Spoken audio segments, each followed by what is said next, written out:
¿Qué tal, amigos? Bienvenidos aquí al canal diocesano de televisión. Bienvenidos a una nueva entrega de DSI, que es esta discreta ventana que abrimos dentro de la amplia programación de esta Santa Casa para hablar de cómo la doctrina social va orientando nuestro compromiso cristiano en distintas realidades temporales, cómo los cristianos contemplamos el mundo que nos rodea desde los ojos del Evangelio, desde los ojos del Magisterio. Estamos hablando de las relaciones internacionales, de cómo vemos este mundo global que nos rodea. A veces contemplamos con un poco de miedo y vamos a ir abordando de mano de nuestro experto y siguiendo el itinerario que nos propone DOCAT, vamos a ir despejando algunas incógnitas o algunos asuntos que tienen que ver con el mundo internacional. Pero antes de seguir en conversación, en esta amplia conversación que solemos, quédense con este clip de vídeo. No se hallará un solo papa en la historia contemporánea que no haya defendido la paz contra viento y marea. Nada se pierde con la paz, todo puede perderse con la guerra. Clamaba Pío XII en su dramático radiomensaje de 1939 en vísperas de la invasión nazi de Polonia. Y Juan Pablo II sentenció: la guerra es siempre una derrota de la humanidad. En la Edad Media, el papado fue a menudo la autoridad indiscutida y el árbitro en las disputas entre monarcas. Hoy el Papa ha recuperado una gran parte de su autoridad, gracias curiosamente a haber perdido los antiguos estados pontificios y haber establecido su independencia sobre un territorio tan exiguo que no excede los límites de una pequeña ciudad, pero eso le da una enorme independencia, porque eso le ha permitido recuperar su papel de gran autoridad moral a quien todo el mundo escucha. A veces no lo obedecen, pero escuchan todo. Pero no es la Ciudad del Vaticano, como a veces se oye, quien goza de personalidad pública internacional, sino la Santa Sede. Ante ella están hoy acreditados embajadores de casi todos los países del mundo.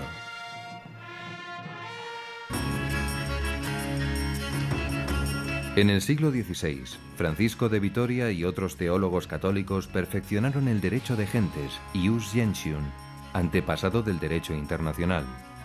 Sus principios emanan del derecho natural.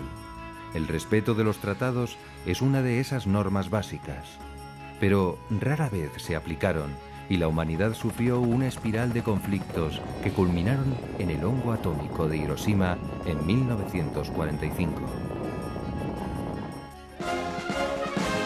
Poco después de aquella atroz pesadilla, las potencias vencedoras de la Segunda Guerra Mundial fundaban la Organización de las Naciones Unidas. Su carta condena el uso y la amenaza de la fuerza.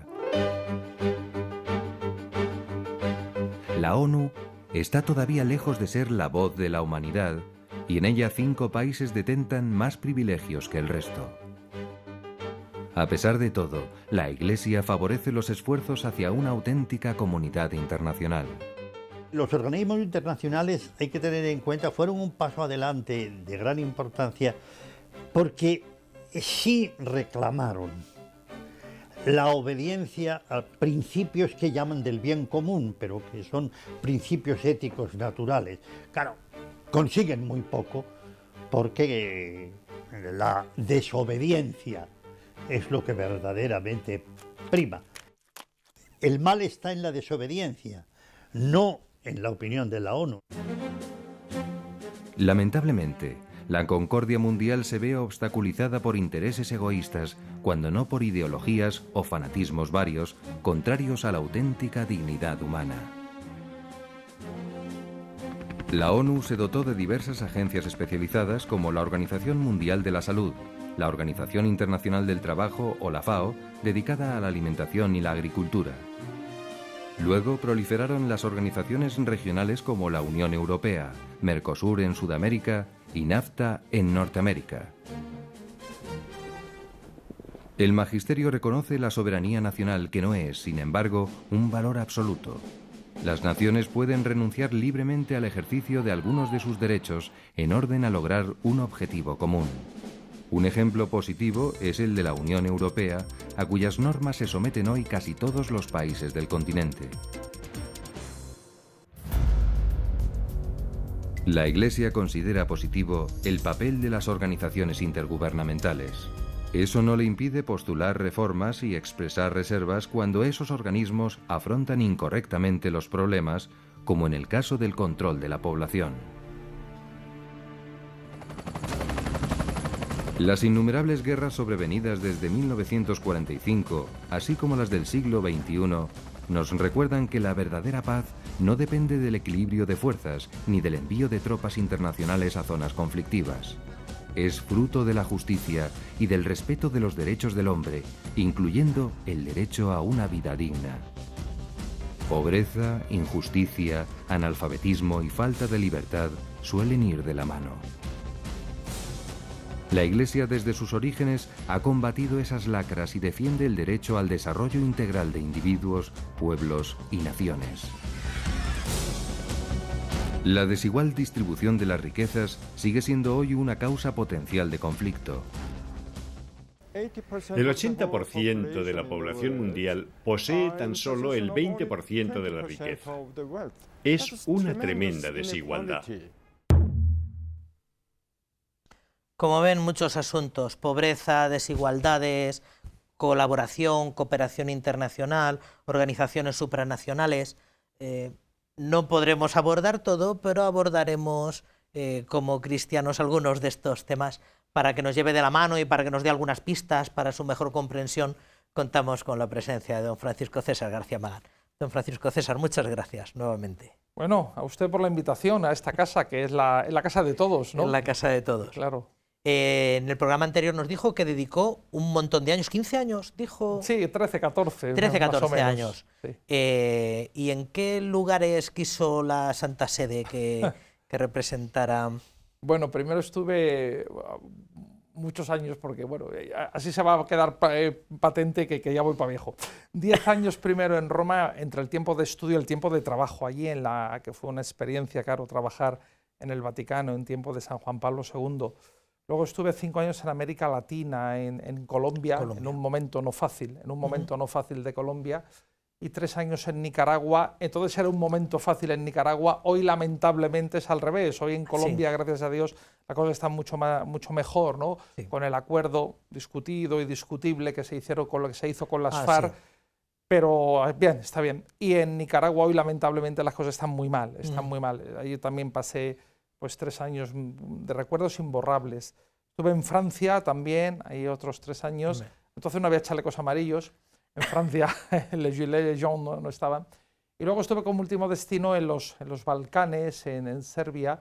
Ya había pasado la guerra. Yo allí viví la independencia de Montenegro, pero esa fue pacífica. Y bueno, tuve también una estancia en prácticas breve. Nos mandaban, así como los diáconos, ahora se les manda ya a nuestros diáconos a parroquias en Semana Santa y los fines de semana. Bueno, pues antes de salir destinado también nos mandaban a un país, a una nunciatura, a hacer prácticas antes de acabar. Y yo me pasé parte de un verano, pues en Manila, en Filipinas, donde hay una herencia española de cultura y de evangelización importante. Prácticamente le faltó por conocer África. En África no estuve nunca, no, en África no estuve nunca, efectivamente. Muy bien, vamos a retomar el DOCAT al hilo de la cuestión 238, donde nos pregunta: ¿el problema de la pobreza es probablemente la lacra más importante a nivel internacional? Tal y como nos decían, está todo muy desigual. ¿Por qué los pobres nos merecen mayor atención? Pues mira, yo creo que el problema de la pobreza es uno de los grandes problemas que tenemos hoy, ¿no?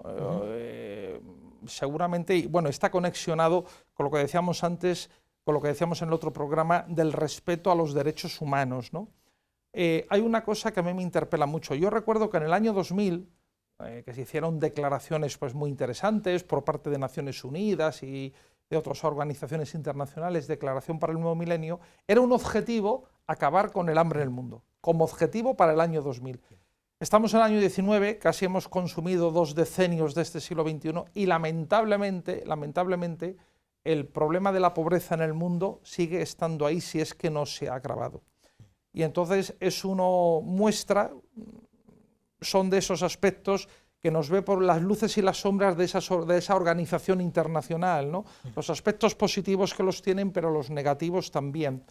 Y la pobreza, claro, porque es que la pobreza es como la base para una persona para que pueda desarrollar sus capacidades, si no tiene el mínimo necesario para vivir, ¿no? Entonces ahí quedan en juego, fíjese, no solamente sus derechos, los derechos incluso políticos, qué capacidad tiene una persona de decisión real si no tiene el sustento mínimo, pero sus derechos culturales, sociales, etcétera, ¿no?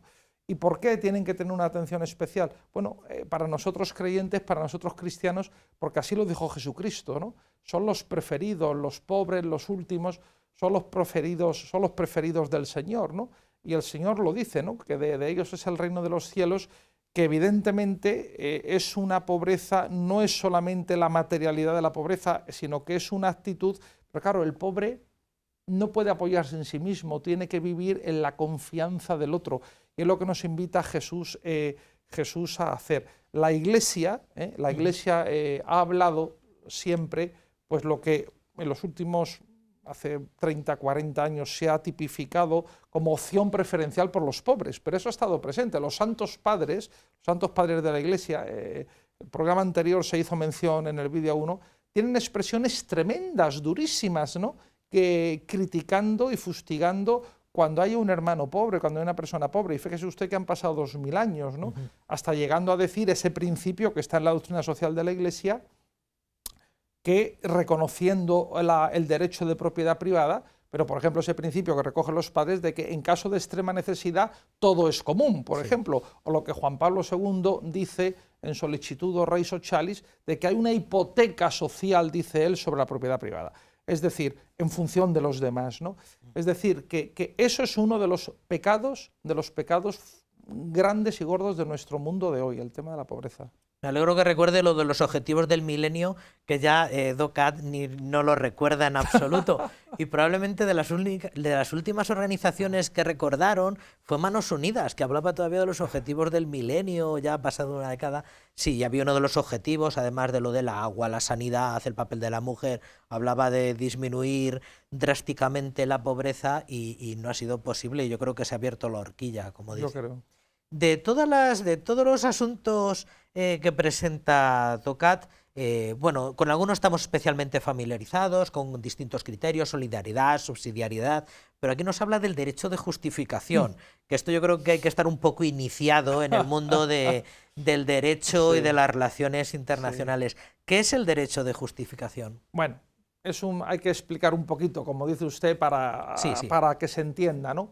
Así como dice el catecismo, es el derecho que tienen todas las personas, ¿no?, de que se les justifique de forma racional, de forma comprensible, el conjunto, eso en cuanto al sujeto receptor de la ley, el conjunto de normas que se les va a imponer. Es decir, mire, una de las características de la ley, que ya lo decían, se ha citado en el vídeo a Vitoria, ¿no?, padre del derecho internacional, pero ya Santo Tomás hablaba de la racionalidad de la norma, es decir, una norma, para que sea vinculante, tiene que tener una racionalidad, tiene que ser comprensible, tiene que tener un fundamento de razón. Entonces, al sujeto destinatario de la norma tiene derecho a hacerle ver lo que se llama técnicamente también la ratio legis, la razón de la ley, la finalidad de la ley, por qué esta ley, ¿no? El por qué y el para qué. Y eso, por otra parte, desde el sujeto, digamos, esto es el receptor, pero de los sujetos que actúan, ¿no?, que digamos que tienen una actuación positiva, ¿no?, activa en el ámbito del derecho, obliga a un conjunto de derechos y obligaciones. También está vinculado con eso ese principio de que derechos y deberes van conjuntos, son las dos caras de una moneda. Hoy somos muy dados a hablar de derechos y sacar enseguida la pancarta, la bandera, y está bien defender los derechos, pero resulta que la otra cara, la cara B de eso son los deberes. Entonces, hacia el otro, no solamente es una comprensión nociológica, intelectual de la norma, sino que implica actitudes positivas, negativas por parte de los otros. Es decir, negativas de abstención, de abstenerme, positivas de hacer para el otro. Por ejemplo, los derechos humanos son unos derechos que son exigibles ante todos, lo que se llama técnicamente erga omnes, ante todos, ¿no? Y ese derecho humano significa, por ejemplo, el derecho humano que tiene usted, el derecho a libertad religiosa, el derecho de libertad de expresión, etcétera, que hay un ámbito de inmunidad que yo no puedo tocar, o sea, que la otra persona no puede entrar y no puede tocar. ¿Por qué? Pues precisamente, aquí viene la explicación, la justificación, claro, la justificación. Porque el otro, en su dignidad de ser personal, eso es un patrimonio que está vinculado a lo que es decir, al ser persona. Entonces, claro, por ejemplo, distintas iniciativas un poco así colorísticas, legislativas, que se han querido presentar, como conceder derechos similar a los derechos del hombre a especies animales, así, es una barbaridad, porque es que volvemos al tema creacional. Es que creacionalmente hay una diferenciación sustancial, porque dice el libro del Génesis, ¿no?, que Dios creó al ser humano, hombre, mujer, a su imagen y semejanza, cosa que solamente dice del ser humano, no de los otros seres vivos, animales, plantas, etc. En todos estos años de experiencia, en todos los años que le tocó de servicio pastoral, esta experiencia internacional, seguro que tuvo conocimiento o participó o tuvo una especie de conocimiento cercano de lo que es la cooperación internacional. ¿Cómo se ha de realizar la cooperación internacional? ¿Cómo se realiza? ¿Qué puede aportarnos sobre esto? Sí, gracias por decir servicio pastoral, porque eso no está, ha comprendido usted muy bien el tema, porque visto desde fuera pues puede parecer que eso es otra cosa, pero le puedo asegurar que lo es. Bueno, pues mira, el tema de la cooperación internacional es fundamental, porque precisamente para garantizar esos derechos, para garantizar lo que decíamos, pues la realidad positiva de ese mundo globalizado, es fundamental el ámbito de la cooperación internacional. Creo que todos tenemos la experiencia, vemos una imagen por televisión de unos niños pasando hambre, de unos emigrantes o unos refugiados o exiliados políticos cruzando ahora puentes y ríos desde Venezuela, mi querida Colombia, etcétera, y decimos, y uno siente pena, pero enseguida te viene eso, bueno, ¿y yo qué puedo hacer ante eso? Nos sobrepasa, evidentemente, ni usted ni yo, ni ninguno de nuestros oyentes, ni nuestros oyentes o televidentes juntos podemos solucionar ni el problema del hambre en el mundo, ni el del agua, ni el del cambio climático, ni el de la falta de educación ni de sanidad, evidentemente. Pero muchos pocos hacen mucho. Muchos pocos hacen mucho. Entonces, la cooperación internacional es esa articulación de hacer una unión de voluntades y de recursos, y con esos muchos pocos se puede hacer mucho, ¿no? Mire, yo en algunos de esos países a los que he vivido en vías de desarrollo, por ejemplo, cuando se ve que en grandes zonas, por ejemplo, todo el tema de la educación de niños está garantizada gracias a esa cooperación internacional, donde se ve, por ejemplo, que la asistencia sanitaria básica está garantizada por eso. Y eso es porque personas como usted, como yo, como las personas que nos están viendo, con pequeñas cosas pueden hacer mucho. Aquí tenemos el trabajo tan grande que realiza, por ejemplo, Manos Unidas. Manos Unidas. Y bueno, pues eso que damos con ocasión de la campaña de cada año, ¿no?, a Manos Unidas, eso se multiplica por 20, por 30, por 40 en efectividad. Entonces, es imposible ante esos problemas que uno solo pueda solucionarlo. Entonces, en ese ámbito de la cooperación internacional organizada, sea de iniciativa institucional, es decir, lo que son las organizaciones internacionales gubernativas, pensamos, por ejemplo, en la FAO, que está preocupada por el tema del hambre en el mundo, la UNESCO, la educación, o sea, de iniciativa privada, que serían las ONG, las organizaciones no gubernativas o no gubernamentales, del ámbito de la Iglesia, bueno, y también de fuera de la Iglesia, pues es importante para canalizar, estructurar esa colaboración, esa ayuda internacional. Y con todo, DOCAT nos dice, la cooperación internacional tiene que tener unos mínimos morales, porque parece que hablar de cooperación internacional es un chaleco antibalas y eso no... Pues efectivamente no es así. Eso, pues como pasa en todos los ámbitos, ¿no? Como decíamos, en el proceso de globalización hay que aplicar normas morales o normas éticas, pero en el proceso de cooperación pues pasa lo mismo, ¿no? Y lamentablemente pues hemos visto cómo tanto en organizaciones gubernativas como en ONGs se han producido problemas de desvío de dinero, de fondos y algún otro problema más grave. Entonces, evidentemente, principios morales tienen que estar. Además, mire, yo le diría que aquí con una escrupulosidad exquisita. ¿Por qué? Porque por dos razones. Primero, porque lo que se está manejando son donaciones de personas que han dado para una finalidad concreta. Y en segundo lugar, porque el respeto a esas personas que son los destinatarios y que les vamos a garantizar con eso una vida digna, les vamos a garantizar el ejercicio que le corresponde de sus derechos humanos con su dignidad de persona, merecen una escrupulosidad especial en el manejo, en la gestión, en la transmisión de esos fondos y de esos proyectos. De hecho, probablemente las ONGs fueron las primeras que se iniciaron en esto de la transparencia, acaso por algún escándalo al filo del milenio, sí, fue un poco parejo aquello de los objetivos del milenio, sí que fueron los primeros y Manos Unidas es la que presume de tener una mejor transparencia de todo Ahora, esto. fíjese, hemos hablado de la globalización.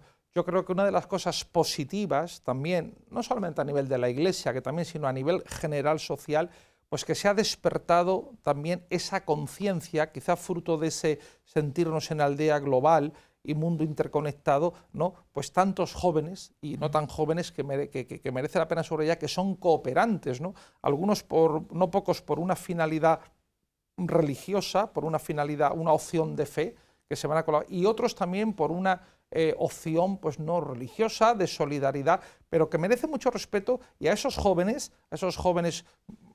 si queremos decirlo en el ámbito de la Iglesia, misioneros o cooperantes, jóvenes o no tan jóvenes, merecen el reconocimiento y merecen el respeto de poner tiempo y vida al servicio de los otros. Se pregunta DOCAT en la cuestión 245, ¿quién necesita a la comunidad internacional?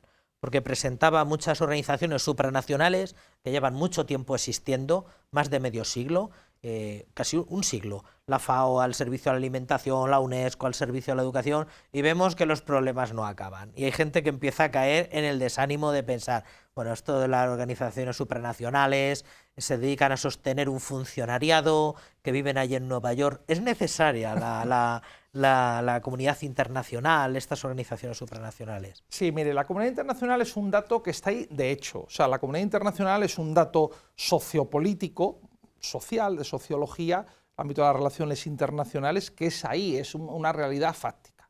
Ahora, esa realidad de hecho, que hay una pluralidad de actores, ¿no? Como son los estados, las naciones, ahora hay otros, ¿no? Están los organismos internacionales, están hoy, imagínense usted las empresas, ¿no? Las grandes multinacionales que manejan presupuestos que son superiores a no pocos estados. Fíjese usted el poder fáctico de esos actores. Hoy en relaciones internacionales, ¿no? Ya no se habla de solamente unas relaciones internacionales estatalizadas, donde solamente los estados son los agentes, sino que hay otros actores, como empresas, organizaciones, incluso grupos de presión, grupos culturales, etcétera. Entonces, eso lo que se trata es de estructurarlo, de estructurarlo y normativizarlo. Pero claro, mire, en este tema del ámbito internacional, de política internacional y relaciones internacionales, hay que ser muy realista en el sentido que no podemos aspirar a todo o nada, ni tampoco podemos quedarnos con el nada. Es decir, si tenemos el vaso nunca va a estar lleno, pero si lo tenemos medio lleno, medio vacío, no nos fijemos en el medio vacío, sino en el medio lleno. ¿Que hay problemas? Efectivamente. ¿Que no se solucionan los problemas? Efectivamente.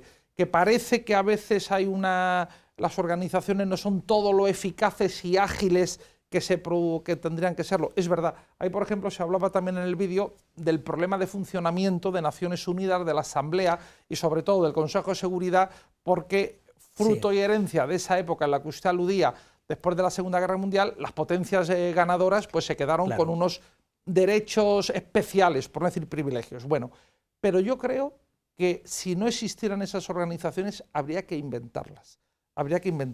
¿No?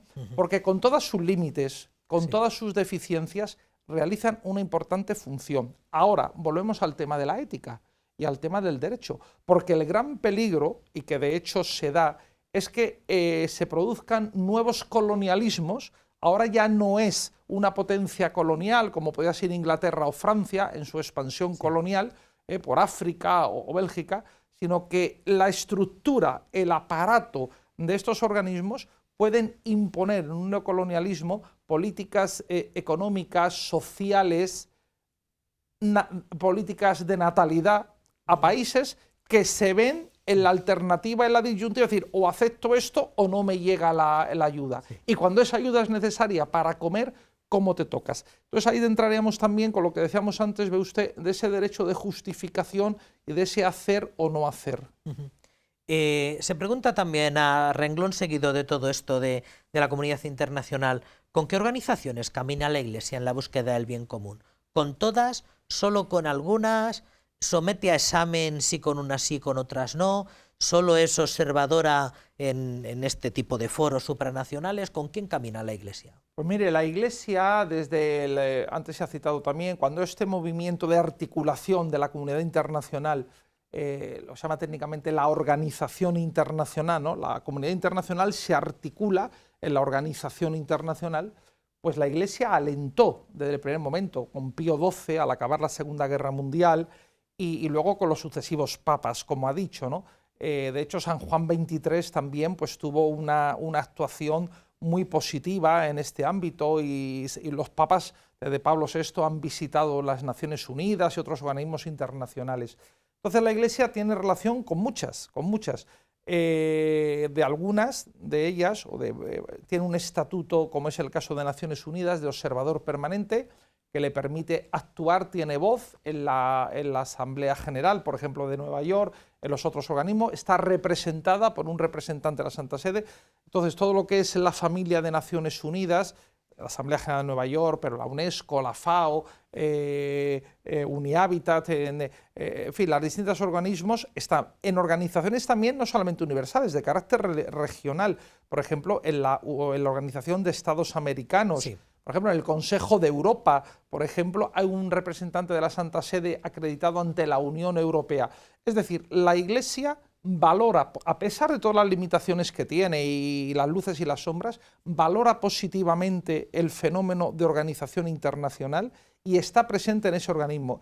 Y mire usted, está presente como una voz profética y está presente porque sabe que ahí se juegan cosas fundamentales para la persona humana y para las relaciones internacionales. Y está allí presente. Yo invitaría a nuestros televidentes a que se cojan los discursos de los últimos papas en Naciones Unidas, por ejemplo, y hay todo un corpus doctrinal y de expresión de lo que significa para la Iglesia esas organizaciones internacionales. Muy bien, pues dejamos aquí el corte. Ya en la próxima sesión hablamos del papel del Vaticano, de la migración o de Europa, ¿no? Porque DOCAT sí que es un poco eurocéntrico en su planteamiento. Muchísimas gracias, don Francisco César. Gracias por la invitación. Y gracias a todos ustedes que son fieles a esta sintonía, son fieles a la doctrina social de la Iglesia y nos acompañan en este itinerario que hacemos por el DOCAT. Les emplazamos a una nueva entrega aquí en el canal diocesano. Hasta entonces, que sean felices.